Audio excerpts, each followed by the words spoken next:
What's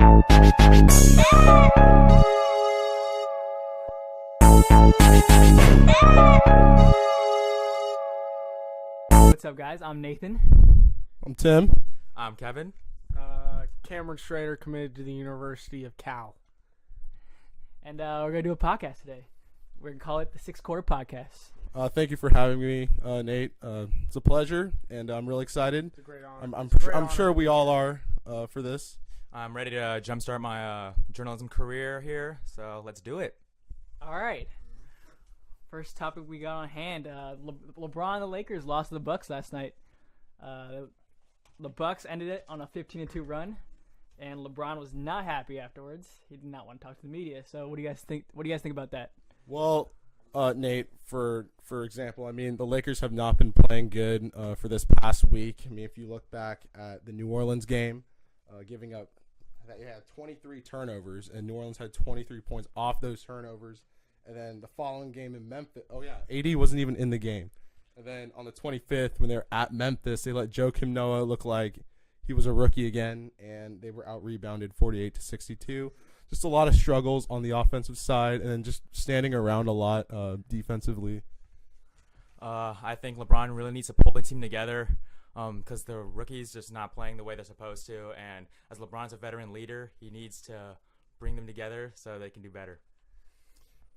I just think LeBron, he's an MVP. He's been an MVP before. He's been in the finals. He's won 3 finals. He just needs to work as a team with other guys. This is a new team. He's coming in. He's struggling. I believe as he went to the Cavaliers from the Miami Heat, he did struggle with the Cavs for the beginning of the year. They fired their head coach, and then they got it going with Tyronn Lue. This is going to be the exact same thing. They're going to struggle. Yes, it's taken a little bit too long, but they needed to get it together now. I do want to bring up one thing. This Lakers team cannot shoot the ball. I mean, at one point last night, they were like 1 for 15. LeBron, I'm gonna admit, he does look old. He looks really old. He missed 15 games from his groin, and Lakers lost 7 to the last 10. At this point, I don't really have that much faith in LeBron. I mean, they are in the West. The Jazz and the Kings are above them, 2 quality teams. But we'll see. I think if they were coached a little bit better, and if Luke Walton knew his rotations, I think they'd probably make the playoffs. But that's a big if. And what did their bench do last night? Their bench combined for a total of 21 points. I know Josh Hart only had 3. That boy has not been playing his best basketball, I've got to say. And Muscala guy, Can't defend. I have no idea. I have no idea why he's on the team. I think they should have kept Zubac, and I think he should have been the starting center because obviously the bigs are just tearing up the paint right now on the other teams, and it's just looking pretty bad right now. But sadly, Zubac got traded, and with Lonzo Ball out, it really does hurt the Lakers because with Lonzo Ball, they do have a winning record, and without them, they are 5-9. And to build off that, most of the defense comes from Lonzo. He gets a lot of the steals, a lot of the blocks, and that defense is just struggling right now without him. Are you saying Lonzo Ball is the reason why they're losing all these games? Is that what you're saying? I think it is because he's averaging the most steals. He's really locking down those point guards out there, and they're just not getting stops out there. He's a key player on the defense. He's a key player, and that's what the Lakers need. And he gets LeBron the ball. He averages the most assists on the team. I honestly completely disagree with both of you. I think that Rondo is actually much better than Lonzo. He's not the defender that Lonzo might be, but offensively he gives you way more, in my opinion, than Lonzo Ball does. I mean, just his ability to pass and dish the ball off to different guys and find shots for higher percentage. I mean, Lonzo, man, you could argue the fact that they don't have a young legs out there to run the floor, but I mean, Rondo has that veteran experience. But to be honest, just a lot of standing around and being lazy is kind of the reason why they're 10th in the Western Conference right now and digging themselves into a deeper and deeper hole every game. Yeah, I mean, I think that Lakers need to get it together. I think the lack of perimeter shooting is really killing them. I think their off-season moves, when they signed Stevenson, they got McGee, they didn't really give LeBron any shooters, which he obviously needs. He has just a lack of shooting. He has a lack of young legs out there on the floor, except for maybe Ingram, Kuzma, and now Ball's out. But they're just not. They don't have an identity. They don't have a a set identity, so which doesn't help them at all. And they're allowing 114 points to the other team. That's 23rd in the entire league. And to be honest, guys, there are 30 teams in the league, so they're 23rd out of 30 teams. Bottom 7. Yeah. What do you guys think is the worst situation? Do you think the Celtics are in a worse situation, or do you think the Lakers are in a worse situation? I believe that the Lakers are definitely in the worst situation. You sign LeBron, and you get Stevenson, McGee, Rajon Rondo. I believe, did they get? No, they didn't get Caldwell Pope, but I believe that it's a serious problem in LA right now with LeBron not doing what LeBron has done before with other teams. And it also affects LeBron. Like, people are trying to say he's the greatest of all time, but he can't lead this Lakers team to a playoff push right now. So they're really struggling, and LeBron really needs to pull the team together if he wants to submit that GOAT status. Yeah, I can agree with all you guys on that. Lakers are in a very, very deep hole right now. I still think they're a couple draft picks and a couple good pickups away from being true contenders in this league. And Boston, I mean, they just don't know who to play right now. I mean, they have a lot of firepower on the offensive side. They got a lot of young guys with potential, but I mean, it's just the way, maybe some rotation issues and stuff. But yeah, the Lakers are just in a very weird and odd place, and they just need to figure it out as a team. I mean, they're a very old team. I mean, they have guys that have been to finals and won rings, but I mean, that was in their prime. I mean, some of these players are, they got like a couple years left, but I don't really necessarily think that's the answer of getting all these veteran players. So pivoting off that, what do you think is wrong with the Celtics? They're currently 5th in the East. They've lost 5 of the last 7. This is not exactly where they want to be. And there's now trade rumors or not trade rumors, but free agency rumors with Kyrie Irving saying he's going to leave. So what do you guys think about that? I think it's more of a leadership issue. No one is really taking charge of the Celtics. Like, you just see Kyrie just telling the media saying, oh, we can't win, we can't do this. Why don't you step up and actually start playing like a leader and get your teammates more involved? Because when Kyrie's out, when Terry Rozier's playing, it gets Jaylen Brown more shots, gets Jason Tatum more shots, and the ball just moves around better. Yeah, piggybacking off of that, the Celtics are just they have so much potential. They have so much firepower. Like I said, currently 5th in the East. They're in a much different position than the Lakers are. I mean, they're obviously going to make the playoffs, and I think they should. And I think they should go deep. But if you look at what has happened in the past couple weeks, I mean, all these trades happening. The Bucks getting Mirotic, the Raptors getting Lin and Gasol, and the Sixers obviously getting Tobias Harris and Butler. I mean, they are getting better. They're getting extra shooters and extra star players, and they're gonna be better teams in the postseason, and they have much better chances. I mean, the Celtics haven't done anything. They haven't gotten anyone off this deadline, and to be honest, it's kind of hurting them. I don't think they need anybody off this deadline, honestly. It's all chemistry. You need to play these boys together. They need to come together more with Hayward, Irving, and Morris. They just need to play better together. And to build off that, Gordon Hayward hasn't been contributing at all. They gave him a big contract, and he's just like not shooting well. He cannot score, and he's just not playing well.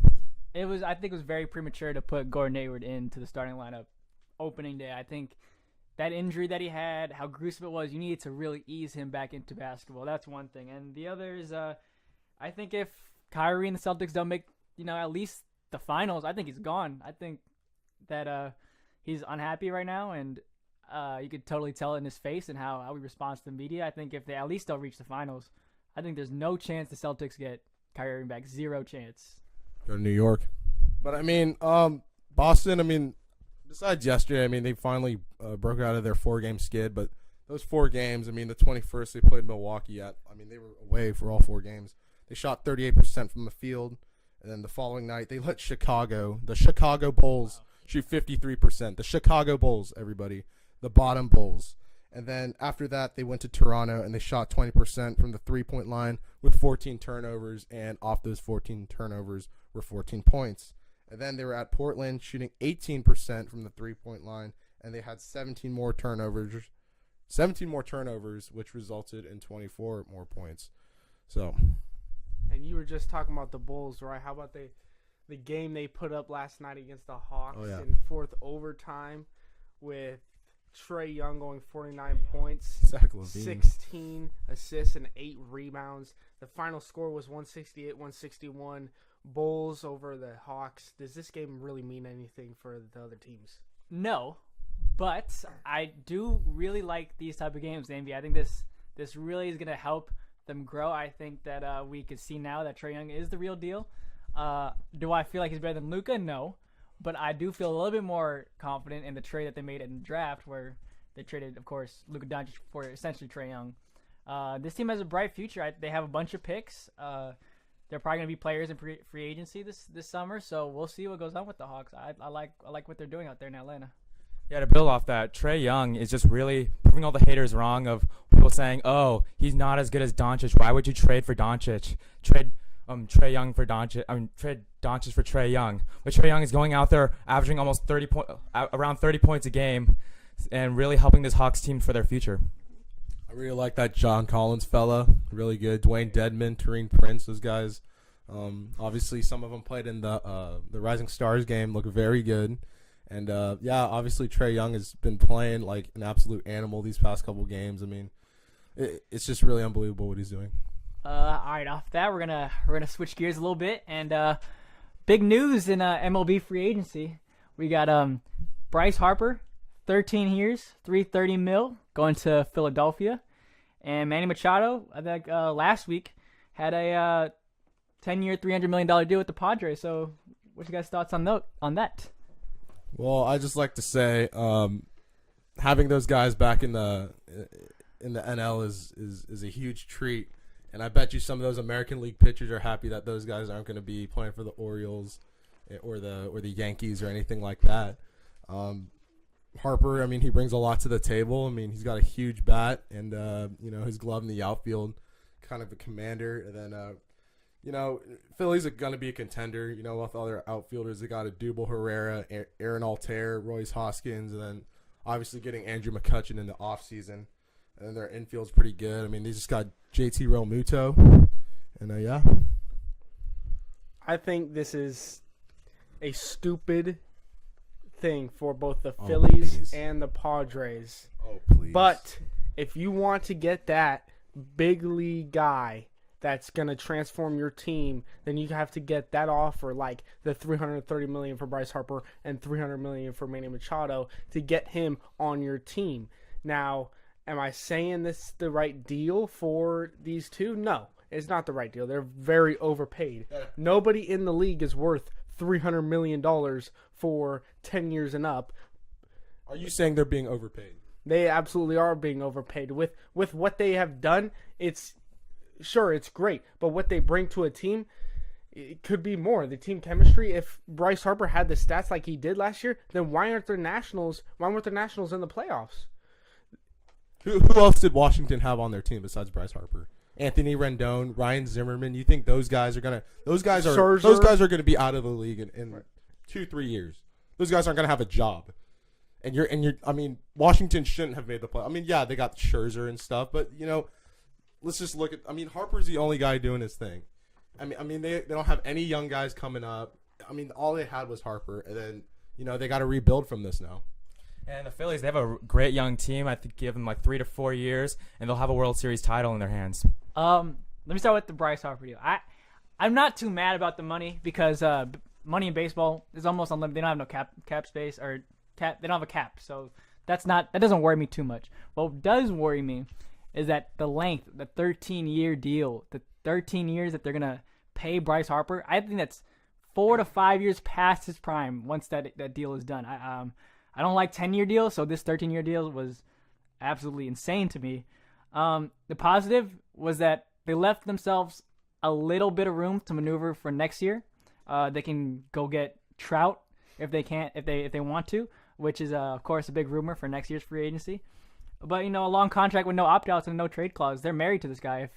If he tears his ACL, that's 1 year, and I don't think you can risk 1 year. I'm expecting Bryce Harper to get at least 2 World Series out of this contract. If he doesn't, this whole thing was a failure. Yeah, no doubt. I mean, we got to look at the pitchers that they got. I mean, some of those guys, they're, Aaron Nola. Wait, did they have Aaron Nola? Mm-hmm. Yeah, Aaron Nola, he's not bad. Yeah. Jake Arrieta, I mean, he's pretty old. From the Cubs. Former Cy Young. Jake Arrieta, former Cy Young, provides great leadership for the starting rotation, and they could still do some more this offseason. Dallas Keuchel is still out there in free agency, and so is Craig Kimbrell. Craig Kimbrell could really help the bullpen in those tight games, just close those games out. And Dallas Keuchel, great starting pitchers.